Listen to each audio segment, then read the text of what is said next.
नमस्कार विद्यार्थी मित्रों, ધોરણ 11 सायन्स जीव विज्ञान चैप्टर नंबर 8 कोष जीवनનો એકમ એના ત્રીજા લેક્ચરની અંદર હું કેતન ઠાકોર ફરી એક વખત આપ સૌનું હાર્દિક સ્વાગત કરું છું। મિત્રો, આજનો આપણો જે કે વિષય છે એની અંદર આપણે આદિ કોષ કેન્દ્રીય કોષ એટલે કે બેક્ટેરિયલ કોષના જટિલ કોષીય આવરણો વિશે માહિતી મેળવવાના છે। તો મિત્રો, એને આપણે સમજવાનો પ્રયત્ન કરીએ। દાખલા તરીકે આ કોઈ એક બેક્ટેરિયલ કોષ છે।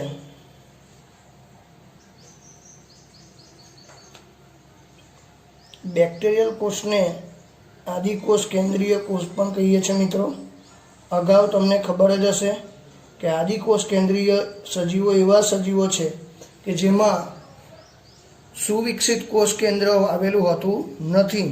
બરાબર છે? જે કોષ કેન્દ્ર છે એ પ્રાથમિક પ્રકારનું હોય છે અથવા અને એની જે કોષ કેન્દ્ર છે એની આજુબાજુ કોષ કેન્દ્ર પટલ એ આવેલું હોતું નથી ને કોઈ પણ પટલમય અંગિકાઓની હાજરી જોવા મળતી નથી। તો એવા સજીવોને આપણે આદિકોષ કેન્દ્રીય સજીવો કહીએ છીએ। હવે મિત્રો સમજીએ કે મોટાભાગના આદિકોષ કેન્દ્રીય કોષો વિશેષ રૂપે બેક્ટેરિયા જ હોય છે। જ્યારે આપણે આદિકોષ કેન્દ્રીય કોષોની વાત કરીએ ત્યારે ખાસ એની અંદર યાદ રાખીએ કે બેક્ટેરિયા જ હોય છે। અગાઉ મેં તમને અગાઉના લેક્ચરની અંદર ઉદાહરણ આપ્યું હતું કે બેક્ટેરિયા છે, નીલહરિત લીલ છે, માઇકોપ્લાઝમા છે અને પીપીઆનો। બરાબર છે? પણ તેમ છતાંય જ્યારે આપણે લાક્ષણિક આદિકોષ કેન્દ્રીય કોષની વાત કરવાની આવે ત્યારે આપણે બેક્ટેરિયલ કોષની જ ચર્ચા કરતા હોઈએ છીએ। હવે મિત્રો, આ બેક્ટેરિયલ જે કોષ છે એની વાત કરીએ તો એના જે કોષ આવરણો એટલે કે કોષની ફરતે જે આવરણો આવેલા છે એની વાત કરવાની છે। તો મુખ્ય 3 કોષીય આવરણો આવેલા હોય છે। મુખ્યત્વે કેટલા આવરણ આવેલા હોય છે? 3 કોષીય આવરણ આવેલા હોય છે। આ જે ત્રણેય જે સ્તરો છે એ મજબૂત રીતે એકબીજા સાથે જોડાયેલા હોય છે।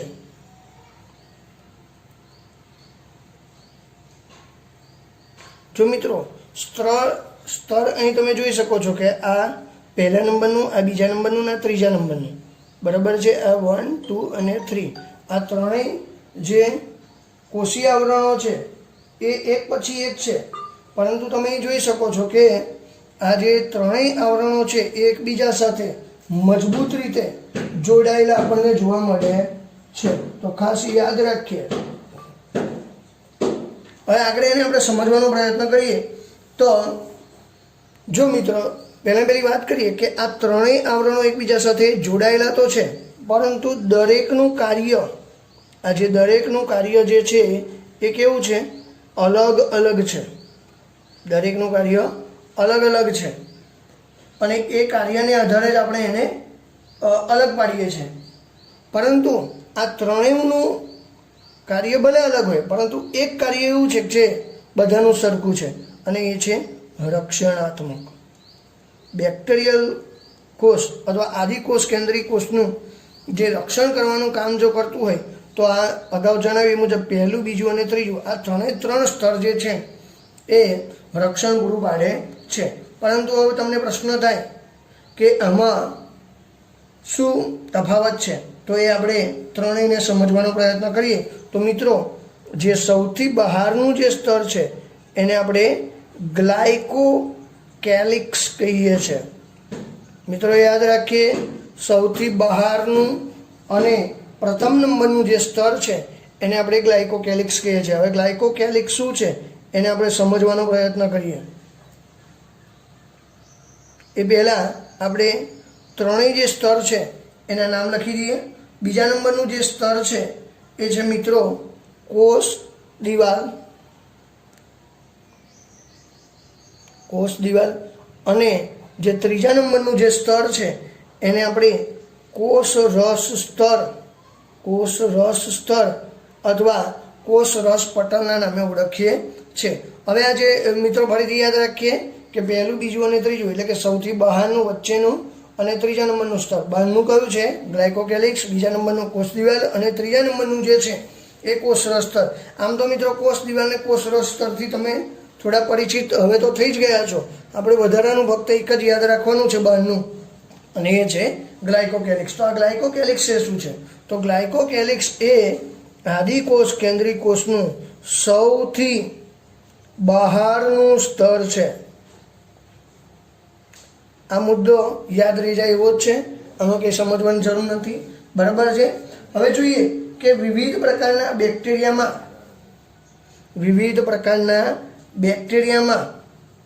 આ જે ગ્લાયકોકેલિક્સ છે એનું બંધારણ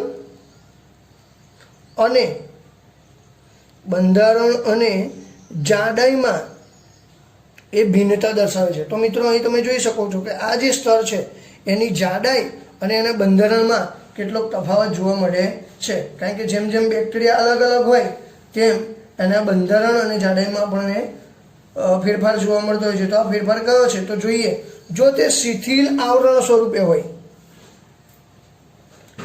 શિથિલ આવરણ રૂપે એટલે કે ઢીલું હોય, બરાબર છે. બીજા શબ્દોમાં કેવું હોય? શિથિલ એટલે કે અસ્તવ્યસ્ત ગોઠવણી ધરાવતું હોય, તો એને આપણે શ્લેષ્મ સ્તર કહીએ છીએ. મિત્રો ખાસ યાદ રાખીએ, જો એ શિથિલ આવરણ સ્વરૂપે હોય તો એને આપણે શ્લેષ્મ સ્તર કહીએ છીએ. જ્યારે કેટલાક બેક્ટેરિયામાં એ જાડું અને મજબૂત જોવા મળે છે. કેટલાક બેક્ટેરિયામાં એ શિથિલ આવરણ સ્વરૂપે જોવા મળે છે, જેને આપણે શ્લેષ્મ સ્તર કહીએ છીએ. જ્યારે કેટલાક બેક્ટેરિયામાં એ જાડું અને મજબૂત જોવા મળે છે, જેને આપણે શું કહીએ છીએ? કેપ્સ્યુલ કહીએ છીએ. કેપ્સ્યુલ કહીએ છીએ. તો આ પણ ખાસ યાદ રાખીએ. જો ગ્લાયકોકેલિક્સનું સ્તર શિથિલ અને પાતળું હોય તો એને શ્લેષ્મ સ્તર કહીએ છીએ. જ્યારે જાડું અને મજબૂત હોય તો એને આપણે કેપ્સ્યુલ તરીકે ઓળખીએ છીએ. હવે મિત્રો વાત કરીએ બીજા નંબરના સ્તરની. તો જે બીજા નંબરનું જે સ્તર છે એનાથી આપણે થોડા ઘણા પરિચિત છે જ, પણ તેમ છતાં બેક્ટેરિયલ કોષની અથવા આદિકોષ કેન્દ્રીમાં શું એની વિશિષ્ટતા છે તો એ જોવાનો પ્રયત્ન કરીએ. તો અગાઉ જેમ સૌથી બહારનું જે સ્તર છે એ મુદ્દો લખ્યો, તો અહીં આપણે લખી શકીએ છીએ કે એ મધ્ય અથવા બીજા નંબરનું સ્તર છે. અને આ બીજા નંબરનું જે સ્તર છે એને આપણે કોષ દિવાલ કહીએ છીએ. હવે કોષ દિવાલ જે છે એ બેક્ટેરિયલ કોષનો અથવા આદિકોષ કેન્દ્રીય કોષનો આકાર નક્કી કરે છે. જો મિત્રો જેમ કોષ દિવાલનું બંધારણ હશે એ રીતે જ કોષનો આકાર આપણને જોવા મળતો હોય છે. હવે સાથે સાથે એ કોષને મજબૂતાઈ પૂરી પાડે છે. કારણ કે કોષ દિવાલનું જે બંધારણ છે એ મિત્રો બહુ મજબૂત છે, અને એને લીધે એ આખી મજબૂતાઈ રચના એ રીતે પ્રદાન કરતું હોય છે, જે બેક્ટેરિયલ કોષને તૂટવાથી અને બાહ્ય પર્યાવરણથી રક્ષણ પૂરું પાડે છે. બાહ્ય પર્યાવરણથી શું પૂરું પાડે છે?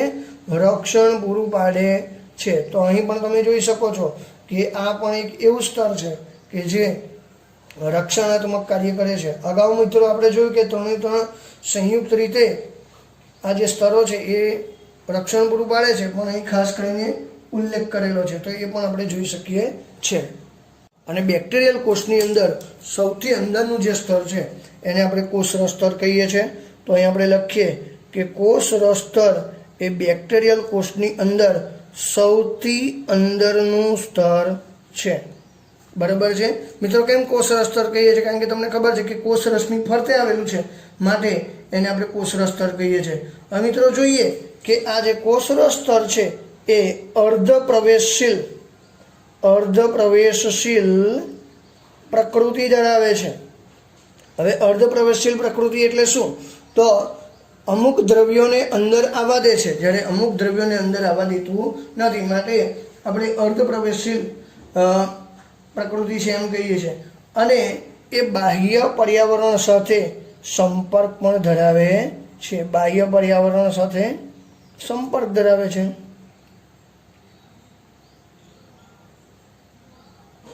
આ ઉપરાંત જોઈએ તો જે કોષરસ સ્તર છે અથવા કોષરસ પટલ એનું બીજું નામ કહીએ, તો એ આદિકોષ કેન્દ્રી અને સુકોષ કેન્દ્રીમાં સરખું જ હોય છે. એનું જે બંધારણ છે એ સુકોષ કેન્દ્રી જેવું જ બંધારણ છે મિત્રો. એના બંધારણમાં કોઈ બહુ ખાસ તફાવત હોતો નથી, તો આ પણ ખાસ યાદ રાખીએ. સાથે સાથે એમાં જે એક તફાવત છે એ જોઈ લઈએ તો કોષીય આવરણની અંદર, અગાઉ જે આ બધા કોષીય આવરણની વાત કરી, તો કોષીય આવરણમાં જોવા મળતી વિભિન્નતાને આધારે જે બેક્ટેરિયા છે એને બે જૂથમાં વહેંચવામાં આવે છે. આ જે કોષીય આવરણ છે એ દરેક બેક્ટેરિયામાં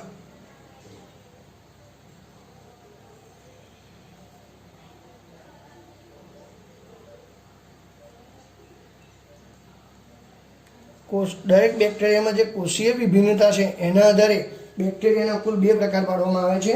તો એ જોઈએ કયા કયા છે. તો પહેલું જે છે એની અંદર ગ્રામ પોઝિટિવ બેક્ટેરિયા, ગ્રામ પોઝિટિવ બેક્ટેરિયા, અને બીજા જે છે એને આપણે કહીએ છીએ ગ્રામ નેગેટિવ બેક્ટેરિયા. હવે મિત્રો સમજીએ ગ્રામ પોઝિટિવ અને નેગેટિવ એટલે શું, બરાબર છે.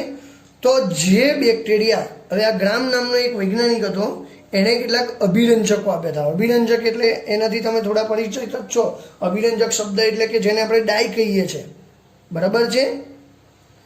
તો કેટલાક બેક્ટેરિયા એવા છે કે જે ગ્રામ નામના વૈજ્ઞાનિકે કેટલાક અભિરંજકો આપ્યા હતા, એના આધારે જો એ અભિરંજિત થતા હોય. કેટલાક બેક્ટેરિયા એવા છે કે જે ગ્રામ અભિરંજકને આધારે, ગ્રામ અભિરંજકને લઈને અથવા એને લીધે અભિરંજિત થતા હોય, અભિરંજકથી અભિરંજિત થતા હોય, બરાબર છે. તો એને આપણે શું કહીએ છીએ? ગ્રામ પોઝિટિવ બેક્ટેરિયા. આ સિમ્પલ છે. નેગેટિવમાં શું થશે કે એ ગ્રામ અભિરંજકથી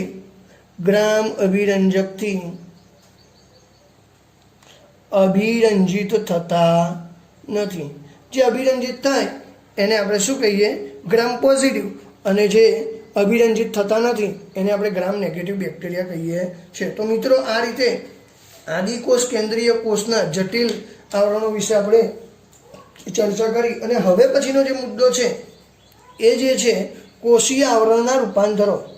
આદિકોષ કેન્દ્રી જે કોષ છે, આદિકોષ કેન્દ્રી કોષના કોષીય આવરણના રૂપાંતરો.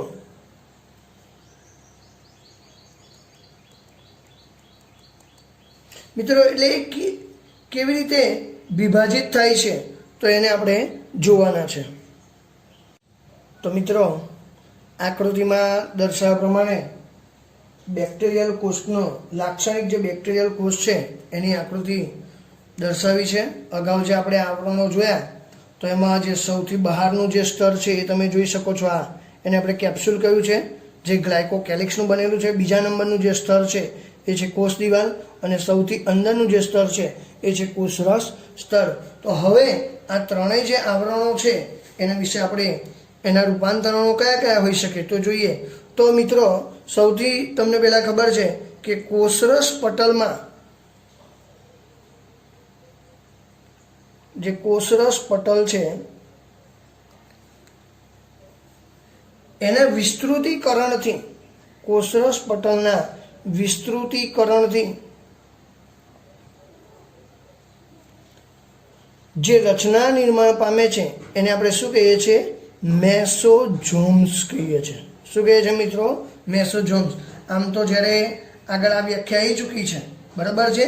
તો આપણે એને ફરી યાદ રાખીએ કે આ જે કોષરસ સ્તર છે એનું વિસ્તૃતીકરણ, બરાબર, એનાથી એક રચના અસ્તિત્વમાં આવે છે જેને આપણે મેસોઝોમ્સ કહીએ છીએ. હવે આ મેસોઝોમ્સ છે એ પુટિકાઓ સ્વરૂપે હોઈ શકે છે, એટલે કે કોથળી જેવા સ્વરૂપે હોઈ શકે છે. સાથે સાથે કેટલીક વખત નલિકાઓ સ્વરૂપે પણ હોઈ શકે છે, અને કેટલીક વખત પટલિકાઓ એટલે કે પડદા સ્વરૂપે પણ હોઈ શકે છે. ફરીથી મિત્રો જે મેસોઝોમ્સ છે એ પુટિકાઓ સ્વરૂપે પણ હોઈ શકે છે, નલિકાઓ સ્વરૂપે પણ હોઈ શકે છે, અને પટલિકાઓ સ્વરૂપે પણ હોઈ શકે છે. હવે મિત્રો તે એનું કામ શું છે? તો પહેલાં પહેલું એ કોષ દિવાલના નિર્માણમાં ભાગ ભજવે છે. કોષ દિવાલના નિર્માણમાં ભાગ ભજવે છે. આ ઉપરાંત ડીએનએનું સ્વયંજનન કરે છે. ડીએનએ જે છે એ મિત્રો પોતાની જાતે જ બરાબર છે બેવડાય છે, તો એ સ્વયંજનનમાં પણ આ મેસોઝોમ્સ ભાગ ભજવતું હોય છે. અને ત્રીજું છે બાળકોષોના વિતરણમાં આ મેસોઝોમ્સ છે એ ભાગ ભજવતું હોય છે. તો મિત્રો ખાસ યાદ રાખીએ, ઘણી વખત 2 માર્ક્સની અંદર પ્રશ્ન પૂછાતો હોય છે કે મેસોઝોમ્સ એટલે શું, તેનું કાર્ય જણાવો. તો આદિકોષ કેન્દ્રીય કોષમાં કોષરસ પટલના વિસ્તૃતીકરણથી નિર્માણ પામતી રચનાને આપણે મેસોઝોમ્સ કહીએ છીએ, જે પુટિકાઓ, નલિકાઓ કે પટલિકાઓ સ્વરૂપે હોય છે. એનું કાર્ય જોઈએ તો કોષ દિવાલનું નિર્માણ કરે છે, બીજું કાર્ય ડીએનએનું સ્વયંજનન કરે છે, અને ત્રીજું કાર્ય જે છે એ બાળકોષોના વિતરણ માટે પણ જવાબદાર છે. આ ઉપરાંત બીજી પણ કેટલીક વધારાના કાર્યો છે, તો એ જોઈએ. આ તો નોર્મલ કાર્યો છે, પણ વધારાના કાર્યો પણ છે. તો એની અંદર જોઈએ તો શ્વસનમાં પણ એ મદદરૂપ છે. સાથે સાથે કેટલીક સ્ત્રાવી પ્રક્રિયાઓ બરાબર છે કે જેમાં કોઈક રસાયણનો સ્ત્રાવ થતો હશે તો એમાં પણ મહત્વનો ભાગ ભજવે છે. આ ઉપરાંત કોષરસ પટલની જે સપાટી છે, સપાટીના વિસ્તાર માટે પણ એ મહત્વનો ભાગ ભજવે છે. આમ તો મિત્રો વ્યાખ્યામાં જ આવી જાય છે, બરાબર છે. તો સપાટીના વિસ્તરણમાં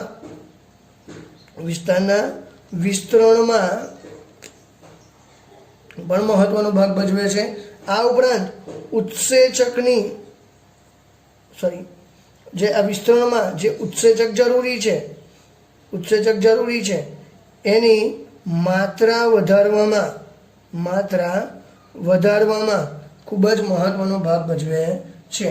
હવે જે કેટલાક આદિકોષ કેન્દ્રીય કોષ જેવા કે સાયનોબેક્ટેરિયા, બરાબર છે, આપણે વાત કરીએ સાયનોબેક્ટેરિયા. તો જે સાયનોબેક્ટેરિયા છે એના કોષરસ પટલથી વિસ્તૃતીકરણ પામેલી જે રચના છે એને આપણે ક્રોમેટોફોર કહીએ છીએ. શું કહીએ છીએ મિત્રો? ક્રોમેટોફોર. યાદ રાખીએ કે જનરલ જે બેક્ટેરિયા છે એમાં કોષરસ પટલ જ્યારે વિસ્તૃતીકરણ પામે છે ત્યારે આપણે મેસોઝોમ્સ કહીએ છીએ. જ્યારે સાયનોબેક્ટેરિયાની વાત કરવામાં આવે, બરાબર છે, એટલે કે નીલહરિત લીલની વાત કરવામાં આવે છે. એના ઉદાહરણ તમને કહી દઈએ, જેમ કે નોસ્ટોક છે, એનાબીના છે, બરાબર છે. તો આવી જે કંઈ લીલ છે જેને આપણે સાયનોબેક્ટેરિયા કહીએ છીએ, તો એમાં કોષરસ પટલ જે વિસ્તૃતીકરણ પામે છે એને આપણે ક્રોમેટોફોર તરીકે ઓળખીએ છીએ. હવે આ જે ક્રોમેટોફોર છે એના શબ્દ પરથી જ ખબર પડે, ક્રોમ એટલે કલર, બરાબર છે, એટલે કે રંજક દ્રવ્યો પણ ધરાવે છે. શું ધરાવે છે? રંજક દ્રવ્યો ધરાવે છે. હવે જે બેક્ટેરિયલ કોષની વાત કરીએ મિત્રો, આ બેક્ટેરિયલ જે કોષો છે, કોષ જે છે એ ચલિત પણ હોઈ શકે છે અને અચલિત પણ હોઈ શકે છે. એટલે કે હલનચલન કરી શકતા પણ હોય છે અને હલનચલન નથી પણ કરી શકતા. હવે એ શેના આધારે છે તો એ આપણે જોઈએ. તો મિત્રો આપણે વાત કરતા હતા કે બેક્ટેરિયલ જે કોષો છે એ ચલિત પણ હોઈ શકે છે અને અચલિત પણ હોઈ શકે છે. હવે જો મિત્રો સમજીએ, જો બેક્ટેરિયલ જે કોષો છે એ ચલિત હોય, બરાબર છે, ચલિત હોય તો શું ફેર છે અને અચલિત હોય તો શું ફેર છે એને સમજવાનો પ્રયત્ન કરીએ. તો જો બેક્ટેરિયલ કોષો ચલિત હોય તો કોષ દિવાલ પરથી ઉદ્ભવેલ પાતળી તંતુમય રચના જોવા મળે છે, જેને આપણે કશા કહીએ છીએ. તમે જોઈ શકો છો કે આકૃતિમાં મિત્રો તમે જોઈ શકો છો કે આ જે બેક્ટેરિયલ કોષ છે, બરાબર છે, તો એની કોષ દિવાલ પરથી એક રચના પેદા થઈ છે, જે એક પાતળી નલિકામય પૂંછડી જેવી રચના છે, જેને આપણે શું કહીએ છીએ? જેને આપણે કશા કહીએ છીએ. હવે જુદા જુદા બેક્ટેરિયામાં જે કશાની સંખ્યા છે એ અલગ અલગ હોય છે, બરાબર છે. ત્યારબાદ કેટલીક વખત જે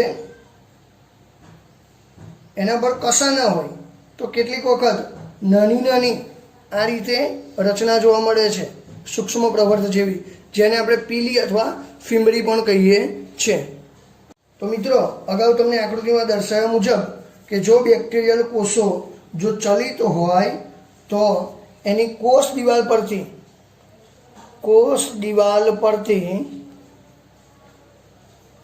પાતળી નલિકામય અથવા તંતુમય, બીજી ભાષામાં કહેવાય તંતુમય જે રચના બને છે, જેને આપણે શું કહીએ છીએ? કશા કહીએ છીએ મિત્રો. શું કહીએ છીએ? કશા. તો યાદ રાખીએ, અને આપણે કશા કહીએ છીએ. હવે આગળ જોઈએ કે જે અગાઉ મેં જણાવ્યા મુજબ બેક્ટેરિયામાં જે કશાની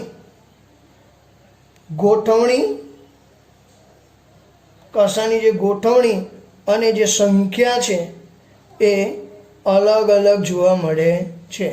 જેમ બેક્ટેરિયાની જાતો પણ અલગ અલગ હોય છે, એમ એમાં કશાની જે ગોઠવણી છે અને સંખ્યા છે પણ અલગ અલગ હોય છે. હવે જે કશા જે છે, અગાઉ મેં તમને કીધું હતું કે કશા જે છે એમ નલિકામય રચના છે, બરાબર છે. તો કશા મુખ્ય 3 ભાગની બનેલી છે. એક તો તંતુ, પછી અંકુશ અને તલકાય, બરાબર છે. હવે તંતુ એ કશાની સૌથી મોટામાં મોટી રચના છે, જે કોષરસ પટલની, બરાબર છે. દાખલા તરીકે આ બેક્ટેરિયા છે અને આમ એ બહાર આપણને જોવા મળે છે. ત્યારબાદ કશા સિવાય કેટલીક વખત પીલી અથવા ફીમડી પણ જોવા મળે છે. મેં તમને અગાઉ બતાવ્યું આકૃતિમાં આ રીતે. તો આને આપણે પીલી અથવા ફીમડી પણ કહીએ છીએ. હવે જો કે આ પીલી અને જે ફીમડી છે એ ચલિતતામાં કોઈ બહુ ખાસ ભાગ ભજવતા નથી. પીલીની વાત કરીએ તો એ પણ એક નલિકામય રચના છે. સાથે સાથે એ વિશિષ્ટ પ્રોટીનની બનેલી રચના છે.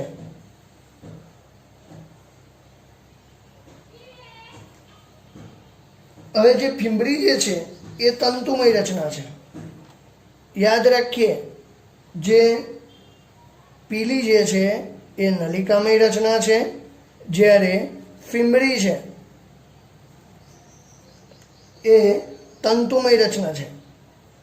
જો મિત્રો આમ તો બહુ ઝાઝો ફેર પડતો નથી, ખાલી એક જ તફાવત છે કે જે પીલી જે છે એ નલિકામય રચના છે અને ફીમડી જે છે, બરાબર છે. આમ તો ફીમડી એટલે ફાઈબર પરથી એટલે કે તંતુમય રચના છે એવું આપણને ખબર પડી જાય છે. હવે મિત્રો જે પીલી અથવા ફીમડી છે એની વાત કરીએ તો કેટલાક બેક્ટેરિયામાં તે પાણીના વહેણમાં આવેલા પથ્થરો તથા યજમાન પેશીઓ સાથે ચોંટવામાં મદદરૂપ થાય છે. આ પીલી અને ફીમડી એનું કાર્ય શું? તો એનું કાર્ય એક જ છે કે વેણમાં જે પથ્થરો જે છે, બરાબર, પાણીનો જે વેણ હોય એના જે પથ્થરો છે એની સાથે ચોંટવામાં એ મદદરૂપ થાય છે. સાથે સાથે કેટલા આ જે બેક્ટેરિયા છે એ યજમાન એટલે કે જેનામાં એ રહેવાના છે, બરાબર છે, યજમાનમાં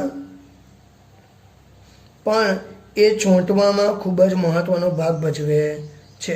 તો આ રીતે મિત્રો જે આદિકોષ કેન્દ્રીય કોષો છે એના આપણે કોષીય આવરણો વિશે અત્રે અભ્યાસ કર્યો. ફરી એક વખત આદિકોષ કેન્દ્રીય જે કોષ છે એની વાત કરીએ તો આકૃતિમાં તમને બતાવ્યો છે, બરાબર. એની અંદર કુલ 3 સ્તર જોવા મળે છે. સૌથી બહારનું છે એને આપણે કેલિક્સ કહીએ છીએ, ગ્લાયકોકેલિક્સ કહીએ છીએ, જે કેપ્સ્યુલ સ્વરૂપે છે. બીજું નંબરનું જે સ્તર છે કોષ દિવાલ છે, અને ત્રીજા નંબરનું જે સ્તર છે કોષરસ સ્તર છે. ત્રણેયના કાર્ય વિશે આપણે ખૂબ જ જોયું. હવે અગાઉ પણ તમને કીધું કે એમાં જે રચના છે, આવી જે નલિકામય જે રચના છે અને લાંબી જે છે તંતુમય, એને આપણે કશા કહીએ છીએ. જ્યારે આવી જે સૂક્ષ્મ જે રચના છે એને આપણે પીલી અથવા ફીમડી કહીએ છીએ. પીલી અને ફીમડીમાં એક જ તફાવત છે કે જે પીલી જે છે એ નલિકામય રચના, જ્યારે જે ફીમડી એ શું છે? તંતુમય રચના. અને બંનેનું કાર્ય શું છે? તો એ પથ્થરો અને યજમાન સાથે ચોંટવામાં મદદરૂપ છે. જ્યારે કશાનું કાર્ય શું છે? તો એ ચલિતતા પૂરી પાડે છે. મિત્રો હવે જોઈએ કે આદિકોષ કેન્દ્રીય કોષની અંદર કોઈ પટલમય અંગિકાઓ તો આવેલી હોતી નથી, પણ તેમ છતાંય પટલવિહીન એક અંગિકા છે જેનું નામ છે રિબોઝોમ્સ. તો એની વાત કરીએ તો આદિકોષ કેન્દ્રીય કોષમાં રિબોઝોમ્સ એ જે છે એનું સ્થાન જોઈએ તો કોષરસ પટલ સાથે સંકળાયેલા છે. કોષરસ પટલ સાથે સંકળાયેલ છે. તો એનું સ્થાન થઈ ગયું મિત્રો. ત્યારબાદ એનું કદની વાત કરીએ તો જે કદ જે છે એ 15 મિલીમીટરથી 20 મિલીમીટર આપણને એનું કદ જોવા મળે છે. એ 2 પેટા એકમ સ્વરૂપે હોય છે. મિત્રો જોઈએ તો આવા પેટા એકમ સ્વરૂપે હોય છે, જેમાં અહીં આપણે કહીએ 30S અને 15S. બરાબર છે. એટલે કે આ 2 પેટા એકમ સ્વરૂપે હોય છે. લખીએ આપણે 2 પેટા એકમ સ્વરૂપે હોય છે. હવે એની અંદર જોઈએ તો એ 30S એટલે કે 30 સ્વેજબર્ગ, બરાબર છે, અને 50 સ્વેજબર્ગ. હવે સ્વેજબર્ગ આ એનો યુનિટ એટલે કે એકમ છે. બરાબર છે. તો બેક્ટેરિયાની અંદર અથવા આદિકોષ કેન્દ્રીય કોષની અંદર એ આવા 2 પેટા એકમ સ્વરૂપે હોય છે અને એ જોડાઈને 70 સ્વેજબર્ગ આદિકોષ કેન્દ્રીય રિબોઝોમ્સ બનાવે છે. બરાબર છે મિત્રો. તો આ પણ ખાસ યાદ રાખીએ. હવે રિબોઝોમ્સનું કાર્ય શું છે, એની ગોઠવણી, એની રચના અને એની કદની વાત કરી તો હવે એનું કાર્ય શું છે. તો મિત્રો રિબોઝોમ્સનું કાર્ય દરેક સજીવમાં મોટેભાગે એક જ છે અને એ છે પ્રોટીન સંશ્લેષણ. શું કામ છે મિત્રો? પ્રોટીન સંશ્લેષણ. તો રિબોઝોમ્સ એ પ્રોટીન સંશ્લેષણ માટેનું સ્થાન પૂરું પાડે છે. હવે જોઈએ પોલીરિબોઝોમ્સ એટલે શું. તો કોઈ એક મેસેન્જર આરએનએ સાથે એક કરતાં વધુ રિબોઝોમ્સ જોડાવાથી બનતી રચનાને. તો મિત્રો દાખલા તરીકે આપણો એક મેસેન્જર આરએનએ છે. આના વિશે ડિટેલ અભ્યાસ આપણે ધોરણ 12ની અંદર કરીશું. આ મેસેન્જર આરએનએ છે એની સાથે એક કરતાં વધારે રિબોઝોમ્સ જોડાય તો એને આપણે પોલીરિબોઝોમ્સ કહીશું. શું કહીશું મિત્રો? પોલીરિબોઝોમ્સ. હવે આ મેસેન્જર આરએનએ કેવી રીતે જોડાય છે અને પ્રોટીન સંશ્લેષણ શું છે તો એની વાતો આપણે ધોરણ 12 સાયન્સની અંદર ચેપ્ટર નંબર 6 ની અંદર કરીશું. તો મિત્રો ફરીથી યાદ રાખીએ કે રિબોઝોમ્સ છે એ કોષરસ પટલ સાથે સંકળાયેલી અંગિકા છે. કદ જોઈએ તો 15 મિલીમીટરથી 20 મિલીમીટર છે. 2 પેટા એકમની બનેલી છે. 30 સ્વેજબર્ગ અને 50 સ્વેજબર્ગ બે ભેગી થઈને 70S બરાબર જે રિબોઝોમ્સ બનાવે છે. કાર્યની વાત કરીએ તો એ ભાષાંતરની જે પ્રક્રિયા છે, પ્રોટીન સંશ્લેષણ કરવાની જે પ્રક્રિયા છે એનું નામ છે ભાષાંતર.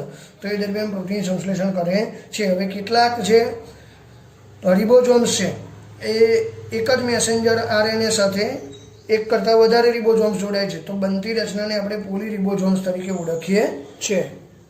મિત્રો હવે જે આપણે જોઈએ છે એ આદિકોષ કેન્દ્રીયમાં જોવા મળતી સમાવિષ્ટ રચનાઓ અથવા એને આપણે સૂક્ષ્મકાય પણ કહીએ છીએ. સૂક્ષ્મકાય. બરાબર છે. તો સૂક્ષ્મકાય શું છે જોઈએ તો આદિકોષ કેન્દ્રીય કોષના કોષરસમાં આરક્ષિત દ્રવ્યો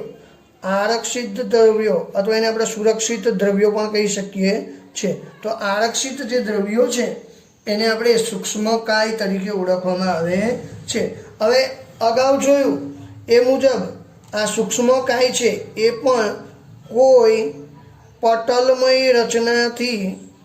પણ પટલમય રચનાથી ઘેરાયેલી હોતી નથી. બરાબર છે. અને એ કોષરસમાં મુક્ત સ્વરૂપે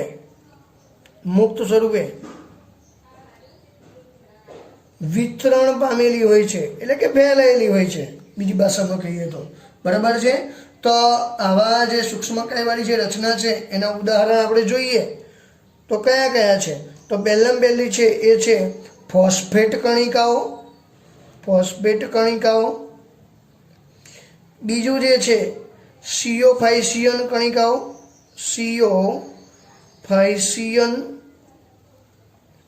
કણિકાઓ અને ત્રીજા નંબરની જે છે એ છે ગ્લાયકોજન કણિકાઓ. મિત્રો શું છે? ગ્લાયકોજન કણિકાઓ છે. આ ઉપરાંત નીલહરિત લીલ અથવા જાંબલી અને હરિત પ્રકાશ સંશ્લેષી બેક્ટેરિયામાં વાયુયુક્ત રસધનીઓ પણ જોવા મળે છે. ટૂંકમાં નીલ હરિત લીલમાં શું છે, વાયુયુક્ત રસધનીઓ આપણને જોવા મળે છે. તો આ બધી જે બાબતો થઈ એ આદિકોષ કેન્દ્રી કોષની. મિત્રો હવે પછીના જે લેક્ચર છે એની અંદર આપણે સુકોષ કેન્દ્રી કોષની વાતો કરીશું. સુકોષ કેન્દ્રી શું છે, એની વિસ્તૃત જે રચના શું છે અને એમાં આવેલી દરેક અંગિકાને આપણે વારાફરતી સમજવાનો પ્રયત્ન કરીશું.